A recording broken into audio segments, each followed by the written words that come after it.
आशुतोष मुखर्जी, जिनको बंगाल का कहा जाता था, 1864 से 1924 बंगाल के ख्यातिलब्ध बैरिस्टर तथा शिक्षाविद थे।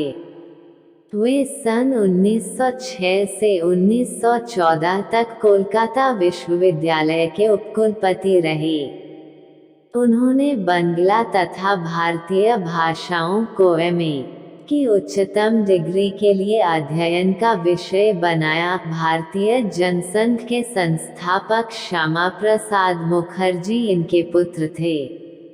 अब विस्तार से आशुतोष मुखर्जी का जन्म 29 जून 1864 को बोबाजार, कोलकाता में एक ब्राह्मण परिवार में जगत्तारिणी देवी और गंगा प्रसाद मुखोपाध्याय के घर हुआ था, जो एक प्रसिद्ध चिकित्सक थे, जिन्होंने कलकत्ता में साउथ सबअर्बन स्कूल की स्थापना की थी। उनके पूर्वजों में कई प्रतिष्ठित संस्कृत विद्वान थे, जिनमें न्याय के प्रोफेसर पंडित रामचंद्र तारकलनकर भी शामिल थे, जिन्हें वारेन हेस्टिंग्स ने कोलकाता के संस्कृत कॉलेज में कुर्सी पर नियुक्त किया था। घर पर विज्ञान और साहित्य के माहौल में पले बड़े युवा आशुतोष भवानीपुर के चक्रबेरिया में शिशु विद्यालय गए और गणित के लिए प्रारंभिक योग्यता दिखाई। जब वे छोटे थे तो उनकी मुलाकात ईश्वर चंद्र विद्यासागर से हुई, जिनका उन पर गहरा प्रभाव था।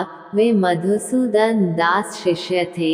मुखर्जी ने 1885 में जोगमाया देवी भट्टाचार्य से शादी की। दंपति के 7 बच्चे थे। कमला जन्म 1895, राम प्रसाद जन्म 1896, अब मृत्यु 1983, श्यामा प्रसाद जन्म 1901 एवं मृत्यु 1953, उमा प्रसाद जन्म 1902 एवं मृत्यु 1997, अमला जन्म 1905, बामा प्रसाद जन्म 1906 और रमाला जन्म 1908। उनके बेटे श्यामा प्रसाद मुखर्जी उनके बच्चों में सबसे उल्लेखनीय। भारतीय जनसंघ की स्थापना की, जो आधुनिक भारतीय जनता पार्टी के प्रत्यक्ष अग्रदूत थे। राम प्रसाद कलकत्ता के उच्च न्यायालय में न्यायाधीश बने, जबकि उमा प्रसाद एक हिमालयी ट्रैकर और एक यात्रा लेखक के रूप में प्रसिद्ध हुए। उनके यात्रा वृतांत मणिमहेश के लिए साहित्य अकादमी पुरस्कार से सम्मानित किया गया। उनके पोते चित्तोष मुखर्जी कलकत्ता उच्च न्यायालय के मुख्य न्यायाधीश थे।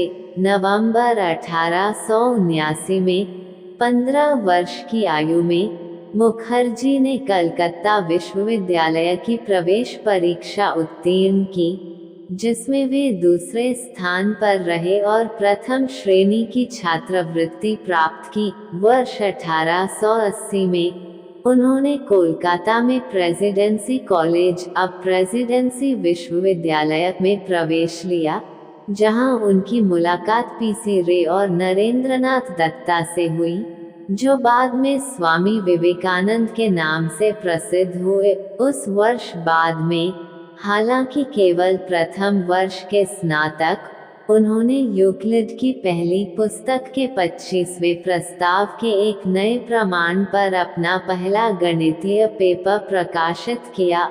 1883 में मुखर्जी ने गणित में स्नातकोत्तर डिग्री पूरी करने के लिए कलकत्ता विश्वविद्यालय में बीए की परीक्षा में टॉप किया। 1883 में एसएन बैनर्जी ने कलकत्ता उच्च न्यायालय के आदेश के खिलाफ समाचार पत्र बंगाली में एक लेख लिखा और उन्हें अदालत की अवमानना गिरफ्तार कर लिया गया। कलकत्ता उच्च न्यायालय में मुखर्जी के नेतृत्व में छात्रों के एक समूह के नेतृत्व में बंगाल और अन्य शहरों में विरोध और हड़ताल शुरू हो गई। 1884 में उन्होंने शैक्षणिक उपलब्धियों के लिए हरिश्चंद्र पुरस्कार जीता और 1885 में गणित में प्रथम श्रेणी के सम्मान के साथ एमए पूरा किया। 1886 में उन्हें प्राकृतिक विज्ञान में द्वितीय मास्टर्स से सम्मानित किया गया,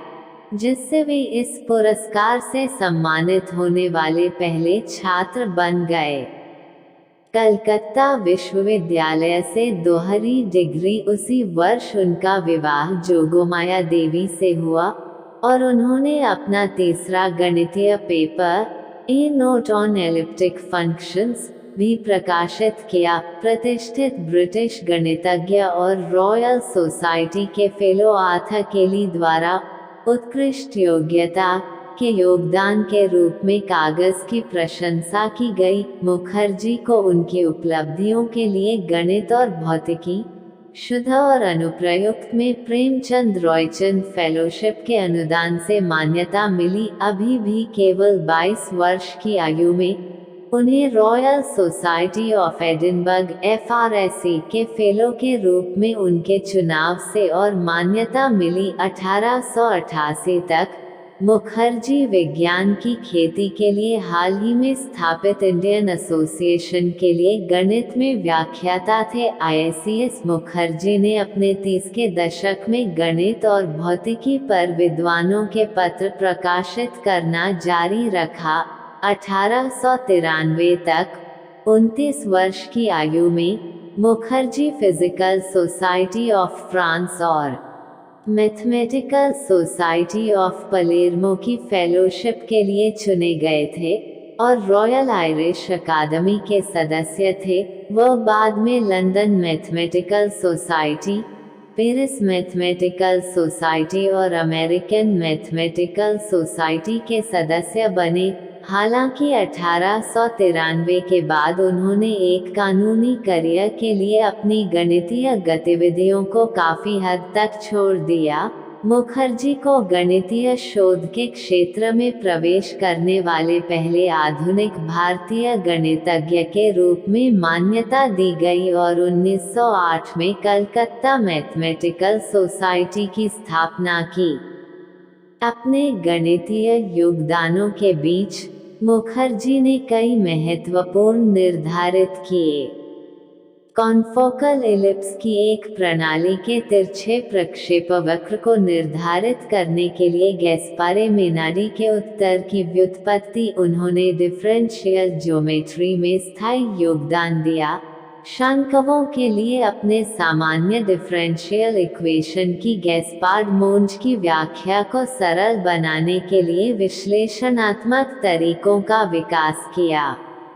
आशुतोष मुखर्जी के पास उस तरह की शिक्षा का एक दृष्टिकोण था जो वे चाहते थे कि युवा लोगों को मिले, और उनके पास अपने औपनिवेशिक आकाओं से इसे निकालने का कौशल और साहस था। उन्होंने कलकत्ता विश्वविद्यालय में कई नए शैक्षणिक स्नातक कार्यक्रम स्थापित किए। तुलनात्मक साहित्य, नृविज्ञान, अनुप्रयुक्त मनोविज्ञान, औद्योगिक रसायन विज्ञान, प्राचीन भारतीय इतिहास और संस्कृति के साथ साथ इस्लामी संस्कृति। उन्होंने बंगाली, हिंदी, पाली और संस्कृत में स्नातकोत्तर अध्यापन और शोध की व्यवस्था भी की। पूरे भारत के विद्वान, बिना किसी जाति और लिंग, वहां पढ़ने और पढ़ाने आया था। उन्होंने अपने विश्वविद्यालय में पढ़ाने के लिए यूरोपीय विद्वानों को भी राजी किया। वह श्रीनिवास रामानुजन के काम को पहचानने वाले पहले व्यक्तियों में से एक थे। उन्होंने 1916 में दक्षिण कोलकाता में आशुतोष कॉलेज की भी स्थापना की। उन्होंने 1914 में जगबंधु संस्थान और 1925 में संतरागाछी केदारनाथ संस्थान की नींव रखी। 1902 में करजन के शिक्षा मिशन ने कलकत्ता विश्वविद्यालय सहित विश्वविद्यालयों की पहचान राजद्रोह के केंद्रों के रूप में की, जहां युवा लोगों ने औपनिवेशिक वर्चस्व के प्रतिरोध के नेटवर्क बनाए। इसका कारण 19वीं शताब्दी में इन विश्वविद्यालयों को स्वायत्तता प्रदान करना नासमझी माना जाता था। इस प्रकार 1905 से 1935 की अवधि में औपनिवेशिक प्रशासन ने शिक्षा पर सरकारी नियंत्रण को बहाल करने का प्रयास किया। 1910 में उन्हें इंपीरियल अब राष्ट्रीय पुस्तकालय परिषद का अध्यक्ष नियुक्त किया गया, जिसमें उन्होंने 80,000 पुस्तकों का अपना व्यक्तिगत संग्रह दान किया, जो एक अलग खंड में व्यवस्थित हैं। वो 1914 में भारतीय विज्ञान कांग्रेस के उद्घाटन सत्र के अध्यक्ष थे। मुखर्जी 1917-1919 सैडला आयोग के सदस्य थे, जिसकी अध्यक्षता माइकल अर्नेस्ट सैडलर ने की थी, जिसने भारतीय शिक्षा की स्थिति की जांच की थी। उन्हें 3 बार एशियाटिक सोसाइटी के अध्यक्ष के रूप में चुना गया था, 1890 के दशक से एक साथी के रूप में और बाद में विज्ञान की खेती के लिए भारतीय संघ के उपाध्यक्ष के रूप में सेवा करने के बाद 1922 में वह ACS के अध्यक्ष चुने गए और अपनी मृत्यु तक कार्यालय में रहे। कलकत्ता विश्वविद्यालय के उपकुलपति के रूप में 5 कार्यकालों की सेवा के बाद मुखर्जी ने 1923 में छठे कार्यकाल के लिए फिर से नियुक्त होने से इनकार कर दिया, जब विश्वविद्यालय के चांसलर, बंगाल के गवर्नर अर्ल ऑफ लिटन ने उनकी पुनर्नियुक्ति पर शर्तें लगाने की कोशिश की। इसके तुरंत बाद उन्होंने कलकत्ता उच्च न्यायालय में अपने न्यायाधीश पद से भी इस्तीफा दे दिया और कानून की अपनी निजी प्रैक्टिस फिर से शुरू कर दी। अगले वर्ष पटना में एक मामले में बहस करते हुए मुखर्जी का उनके 60वें जन्मदिन से एक महीने पहले 25 मई 1924 को अचानक निधन हो गया। उनके शरीर को कोलकाता लौटा दिया गया और एक अंतिम संस्कार सेवा में अंतिम संस्कार किया गया, जिसमें शोक मनाने वालों की भीड़ थी। मुखर्जी पाली, फ्रेंच और रूसी भाषा के विद्वान थे। कई अंतर्राष्ट्रीय शैक्षणिक निकायों में उनकी फेलोशिप और सदस्यता के अलावा उन्हें 1910 में नवद्वीप में पंडितों से सरस्वती की उपाधि से सम्मानित किया गया। इसके बाद 1912 में ढाका सारस्वत समाज, संबुद्धगामा चक्रवर्ती और 1914 में भारत मार्तंड से शस्त्रवाचस्पति का पुरस्कार मिला। 1920 में मुखर्जी को जून 1909 में companion of the order of the star of India CSI नियुक्त किया गया और दिसंबर 1911 में नाइट की उपाधि दी गई। अपने जीवन काल में उन्हें कई शैक्षणिक समाजों में नियुक्त किया गया। Fellow of the royal astronomical society FRAS 1885, Edinburgh की रॉयल सोसाइटी के फेलो FRSE 1886, सदस्य 1885, ज्यामितीय शिक्षण में सुधार के लिए बेडफोर्ड एसोसिएशन के सदस्य 1886, लंदन की फिजिकल सोसाइटी के फेलो FPSL 1887, एडिनफम पठटबर्ग मैथमेटिकल सोसाइटी के fellow 1888, membre de la société mathématique de France 1888, circolo matematico di Palermo 1890 के सदस्य, membre de la société française de physique 1890, royal Irish अकादमी के सदस्य MRI 1893, अमेरिकन मैथमेटिकल सोसाइटी के फेलो AMS 1900। भारत सरकार ने 1964 में शिक्षा में उनके योगदान के लिए सर आशुतोष मुखर्जी की स्मृति में एक डाक टिकट जारी किया। पूरा वीडियो देखने के धन्यवाद। जय हिंद, जय भारत।